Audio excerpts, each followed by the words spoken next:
Bom dia, meus amigos. Mais uma vez aqui, Dr. Antônio Martins. Primeiro, para agradecer a Deus e a você, meu irmão, minha irmã, que tem dado seu like, tem feito seus comentários.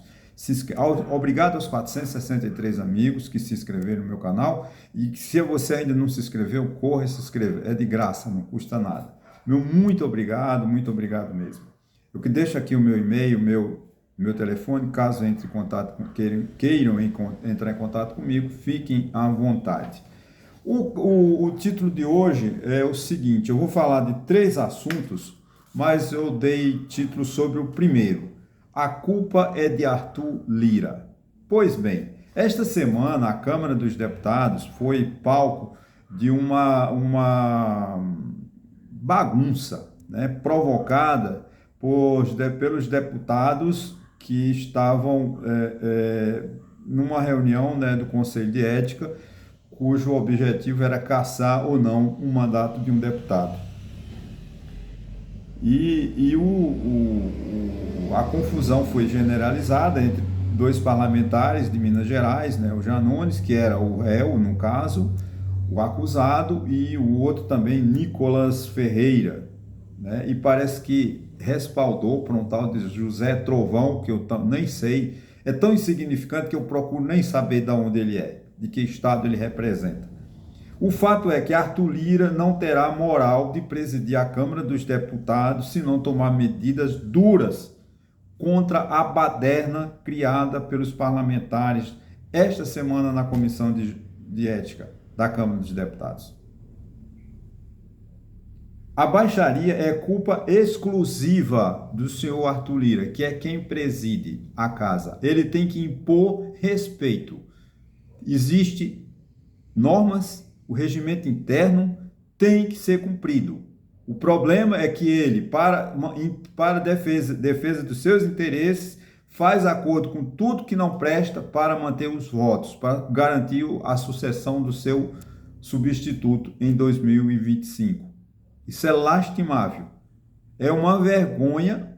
A Câmara dos Deputados está entregue a, que eu chamo aqui no Nordeste, uma expressão popular, a mundiça. Pessoas inescrupulosas, pessoas sem competência de ser deputado, de ser o representante do povo. A Câmara dos Deputados é parte do poder legislativo, o poder do povo. O poder é a nobreza. A Câmara dos Deputados é a nobreza, é a importância do povo brasileiro. Quem não respeita a Câmara não respeita o povo brasileiro, portanto não merece seu voto e não é democrático.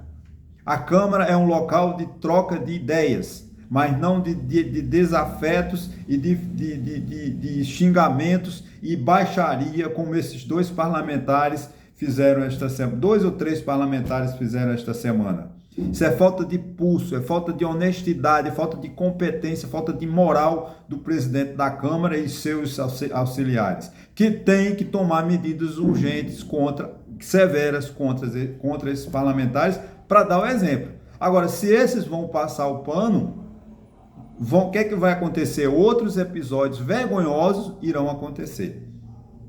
É lamentável que a Câmara dos Deputados esteja hoje entregue a pessoas tão incompetentes, como a gente pode perceber. É vergonhoso.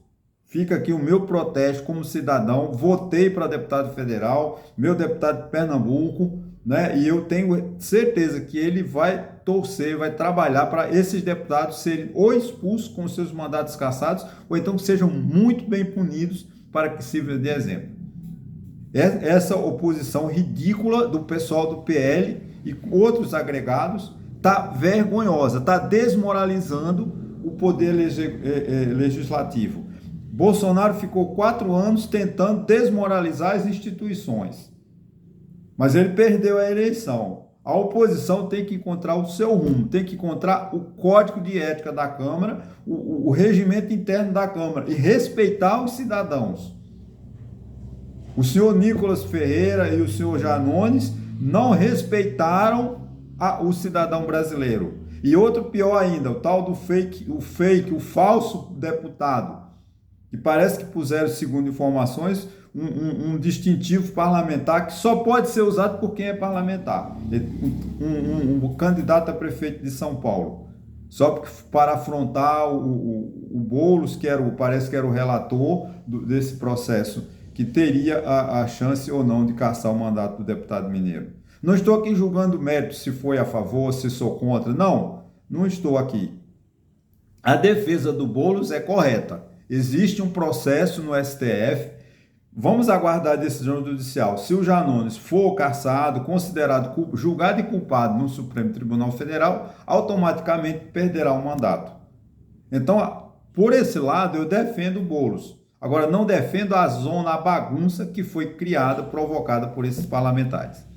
É vergonhoso. E esse senhor Nicolas Ferreira está precisando de ser chamado a atenção. Ele já desrespeitou várias vezes o parlamento. E ele não pode, se ele quer aparecer, se ele quer fazer, como diz assim, fazer vídeos para a internet, para o grupo dele, que faça. Agora, por favor, respeite a Câmara Federal, respeite o parlamento, que é de todos os brasileiros. Eu não quero criar polêmica, mas se o presidente Arthur Lira não punir esses parlamentares, ele perde o controle e a Câmara dos Deputados vai virar um ringue, vai virar uma guerra, porque eles querem a guerra. Os golpistas não se intimidaram com o processo que está ocorrendo com a possível cadeia de Jair Bolsonaro. O golpe de Estado está em projeto. A direita brasileira ainda é golpista. Todo mundo que apoia Jair Bolsonaro é golpista. Eles vão destituir a República. Eles querem o propósito de Jair Bolsonaro, como foi no seu governo, e a ação que está ocorrendo no Congresso Nacional gera uma insegurança política, e o que eles querem é isso mesmo, para instituir o chamado golpe de Estado. Isso é que eu lamento. Que a nossa democracia está sendo ameaçada pela omissão do senhor Arthur Lira, se não tomar uma medida enérgica, urgente contra esses parlamentares. Esse mal há de ser cortado pela raiz. Passando a emoção, vamos lá. Aí eu vou falar das blusinhas. Gente, é uma piada. A onda das blusinhas, né? Como ficou a onda das blusinhas vendidas pela China e outros países tem gerado muita confusão.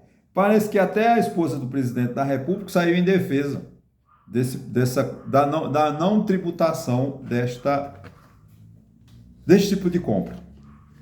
Meus amigos, se o governo fosse sério, seria o primeiro a defender a taxação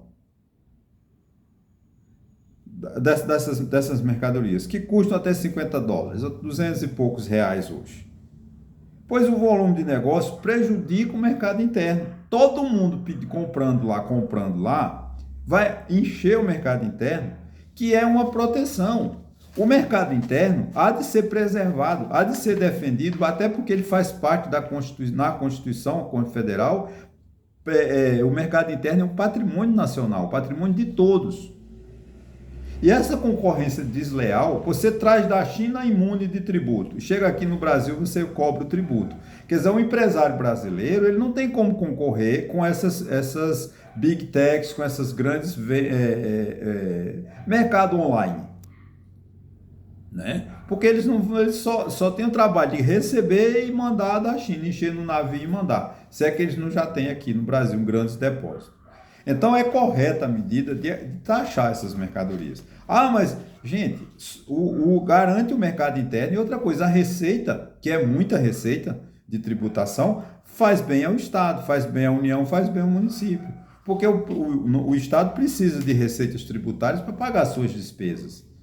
A gente precisa defender o Estado. Se ninguém quer pagar o imposto, o Estado vai viver de quê? Não cai dinheiro do céu. Né?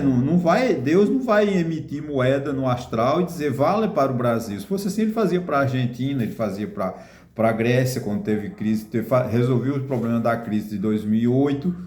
Mas Deus não quer isso. Deus pode tudo, mas não vai fazer isso, porque isso é uma competência nossa. É competência do governo. O governo tem que trabalhar com seriedade e realmente cobrar esse tributo, que é um direito nosso. né? O tributo é um direito, a receita tributária é minha, é de todos os brasileiros. Eu sei que essa não é a concepção de muitos brasileiros, que ninguém gosta de pagar o imposto, mas sem imposto o Estado não sobrevive. Sem o tributo, vamos dizer assim, né? Não vou entrar em detalhes, porque tributo é o gênero e imposto é uma espécie. Mas é preciso que o governo arrecade para poder prestar bons serviços. Agora aqui não, lamentavelmente o governo aqui cobra muito imposto e presta um mau serviço. Sempre foi no Brasil, não vai mudar, né? Outro assunto interessante que que até se coaduna com a crítica que eu fiz ao Arthur Lira, que é o seguinte, que sirva de exemplos, né? O partido de Nelson Mandela na África do Sul, após 30 anos no poder, foi derrotado. Mandela foi um herói, né? Conseguiu, sem disparar uma arma, né, acabar com o apartheid, acabar com a escravidão na África do Sul, que é um país dominado pela Inglaterra, uma geração muito rica, uma elite de ingleses, brancos, africanos, e a democracia nesses 30 anos, como próprios alguns informam, a frustração do povo é com relação que foi muito protegido às elites brancas e negras, e o resto tratado com muita pobreza. Então a África do Sul tem uma pobreza muito grande, também tem uma grande riqueza, é um país extremamente competente, tem muito minério, especialmente as companhias inglesas, né, de mineração, então estão lá instaladas lá na África do Sul, e ele perdeu, né? A democracia é um regime que exige tratamento igual. Pelo menos a democracia material, né? A democracia é a que procura tratar os iguais dos desiguais. Isso é grande discurso aos moços de nosso querido Rui Barbosa, né? Tratar desiguais os iguais, né? Não vou entrar nessa filosofia, porque é complexa, mas a gente precisa o governo, o Estado precisa de entender que não é só uma elite, seja ela banqueiro, empresários, que merece os privilégios, como é o caso nosso no Brasil, né? O caso do Brasil é que as elites dominam o país em detrimento da pobreza absoluta do resto. Né? Você vê, hoje no Brasil, quem manda? O agronegócio. O agronegócio aumenta em um trimestre, parece que 11,6%. Não cresceu que nem o ano passado, mas teve um crescimento. A indústria recuou 0,1%. O consumo 1,6%. Então o Brasil está vivendo, uma economia que está vivendo do consumo, mas isso não suportará. Né? Porque o governo está dizendo assim, vocês consumam, só que vai faltar produto porque a indústria não está dando o seu suporte. A indústria, se ela, ao invés de crescer, ela decrescer, o que vai acontecer? Vai haver um aumento de preços, porque os poucos produtos com poucas ofertas com muitas procuras. Então, o que vai acontecer? Muita gente procura o iogurte no supermercado, não tem porque a indústria não está fabricando, o que vai acontecer? Vai aumentar o preço. Da mesma forma como agora o tal do arroz do Rio Grande do Sul.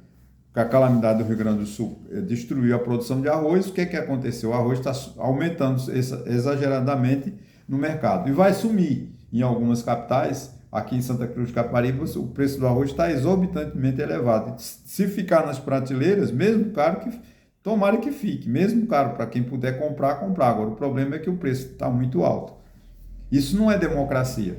Isso é falta de planejamento do Estado. É claro que a calamidade do Rio Grande do Sul não foi culpada por isso, né? Porque eu sei que eu não sei se ainda se faz isso no governo. Existia uma coisa chamada que o governo comprava produtos agrícolas, carne, feijão, arroz, e guardava. Para num eventual recua da oferta, o que acontece? O governo entrava com feijão, entrava com arroz, entrava com carne e os preços não se elevavam. Mas acho que desde o governo, não sei se foi do governo Dilma, o governo que deixaram de ter o chamado mercado regulador. O governo deixou de comprar, deixou de fazer estoque. Isso acarreta o quê? Uma desigualdade, porque um aumento de preço, quem vai pagar é o pobre. Então, no Brasil, a democracia só protege os ricos. Essa democracia no Brasil ela é formal, no artigo 5º da Constituição, mas materialmente ela não existe. Por exemplo, o pobre não tem acesso à saúde, o pobre não tem acesso à educação, o pobre não tem acesso à segurança pública, porque o pobre é tratado que nem lixo, né? Os presídios estão lotados de pessoas pobres e analfabetas, que só pobre, preto e analfabeto é que vai preso, porque o rico tem bons advogados, nunca vão preso. Quando o rico é ameaçado a prisão, vem o projeto de anistia, como querem fazer com Jair Bolsonaro. Quando é o rico, eles tentam fazer, por exemplo, a delação premiada não pode fazer com réu preso, porque eles estão tentando tirar a delação do Cid, lá do coronel Cid, que era o assessor de segurança e de pessoal do presidente Bolsonaro. Você vê, quando é para o rico, as leis são boas. E quando é para os pobres, o castigo. Né? Tem até uma música de Luiz Gonzaga, claro que a música de Luiz Gonzaga refere-se ao jumento. E ele diz assim, quando o jumento devido ao excesso de peso cai, ao invés de alguém ajudá-lo, não, ele põe fogo para o jumento se levantar rápido. Assim é com o povo brasileiro. O pobre no Brasil não tem quem o defenda, porque só se defende o rico. Isso não é democracia. Tanto é, agora na África do Sul, depois de 30 anos, o governo de Mandela perdeu, porque governou para as elites. Da mesma forma está o governo no Brasil. Ah, mas o governo Lula está governando para ele? Tá. Porque hoje o Lula, com a riqueza que ele já acumulou, o Lula já não é mais pobre. Ele foi pobre, mas ele já não é mais pobre. Ele é da classe média alta. Assim, não, olha, eu estou chutando. Mas o Lula, o que ele ganhou de dinheiro nesses anos todos com política, né, ele ficou um homem rico. Então ele vai defender os interesses dele. Ele vai defender a indústria de São Paulo. E tem, por exemplo, a lei, né, o nosso Código Tributário, por exemplo, tem lá, se eu não me engano, o artigo 173 ou 174, que cuida dos incentivos fiscais.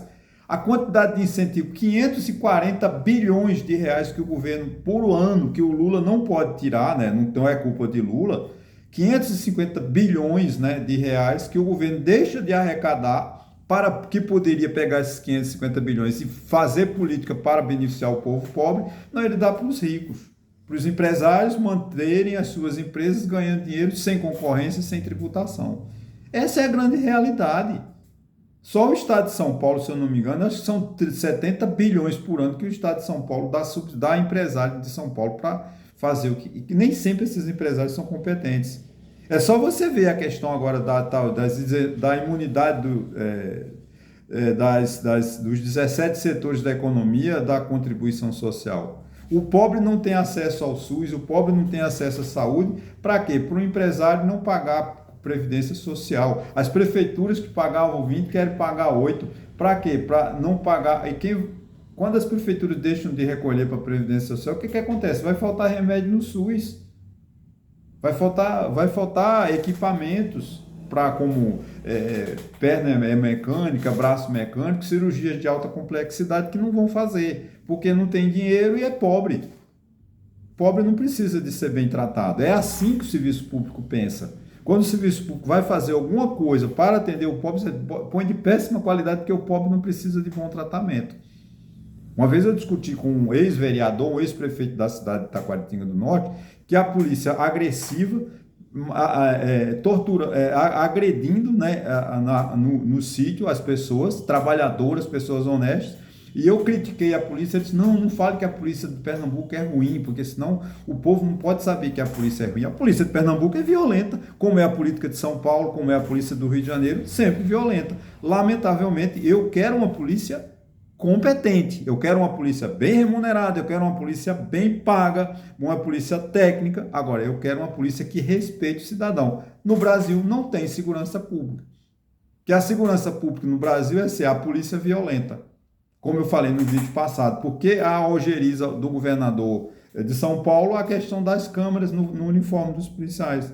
Ora, se os policiais agissem corretamente, eles não tinham medo de ser filmados. Mas não, eles agem sempre violento contra o cidadão.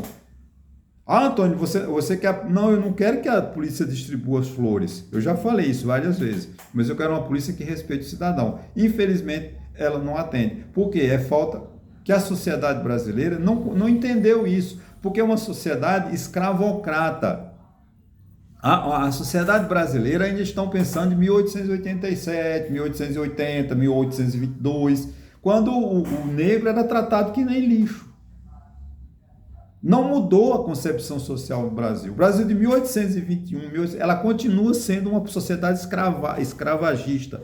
É o rico oprimindo o pobre, sem respeito, sem dignidade. Isso repercute aonde? Na Câmara, no Senado, no Poder Judiciário, no Poder Executivo. Porque são formados por elites que vão para lá, dão 70, 80, mais de 100 mil a um deputado, ele vai se lembrar do povo. O deputado ele pode até ser pobre, mas ele vai para Brasília e ganhar mais de 100, 200 mil, com moradia, passagem para ir e voltar toda semana para o seu estado. Tudo pago. Gasolina ele não gasta um centavo. Mais de 100 mil, que é auxílio paletó, auxílio gravata, auxílio mesa, auxílio correio. Quantos assessores dele lá, que ele tem 12 ou 15 assessores, né? Por que esse deputado vai ser pobre? Ele não vai ser pobre, ele vai ficar rico. Essa é a grande realidade. Então, o Brasil trabalha para as elites. Daí faltar a democracia material. O que é a democracia material? É uma democracia onde um governo governe distribuindo as receitas, os serviços de forma igualitária para todos os brasileiros. Isso não ocorre, nunca ocorreu no Brasil. Né? Nunca ocorreu no Brasil. A riqueza no Brasil é distribuída para os ricos e para os pobres, migalhas. Lamentavelmente, essa é uma realidade que a gente tem que combater, que a gente tem que refletir. Agora, é preciso que o brasileiro tome consciência disso e na hora de votar, né, de cobrar de seus políticos. Porque se a gente vota no vereador porque ele trouxe uma luz ou um poste para a sua rua, vota no prefeito porque ele internou sua mãe no hospital, nós não vamos mudar nunca. Esse país vai continuar sendo um país da fome, um país da miséria, porque os governantes não vão nem se preocupar com o povo. Lamentavelmente, essa é a grande realidade. Olha, gente, muito obrigado, desculpa o desabafo hoje, mas não tem como, né? Os políticos me dão subsídio, me dão provas de que eu estou certo, que eles agem sempre em nome deles, eles nunca agem em defesa do povo. Ok? E eu não sou candidato a nada, tá, gente? Estou com 67 anos, gostaria até, meu sonho era ter sido professor, vaqueiro e político, mas não fui nem uma coisa nem outra. Nem fui vaqueiro, porque eu não sei montar no jegue, não fui professor, porque quando eu terminei os estudos já era velho, ninguém contrata velho no Brasil, mais um preconceito que a gente tem, que não temos uma democracia, e também não sou político. Então, por isso mas eu não estou revoltado. Agora, eu vou sempre... Como diz um jornalista que eu tenho muito respeito em São Paulo, chama-se José Neumann Pinto, ele diz assim, eu estou com o lado do povo, eu sou parcial, eu estou ao lado do povo, eu estou defendendo o povo. Ok? Olha, muito obrigado, viu?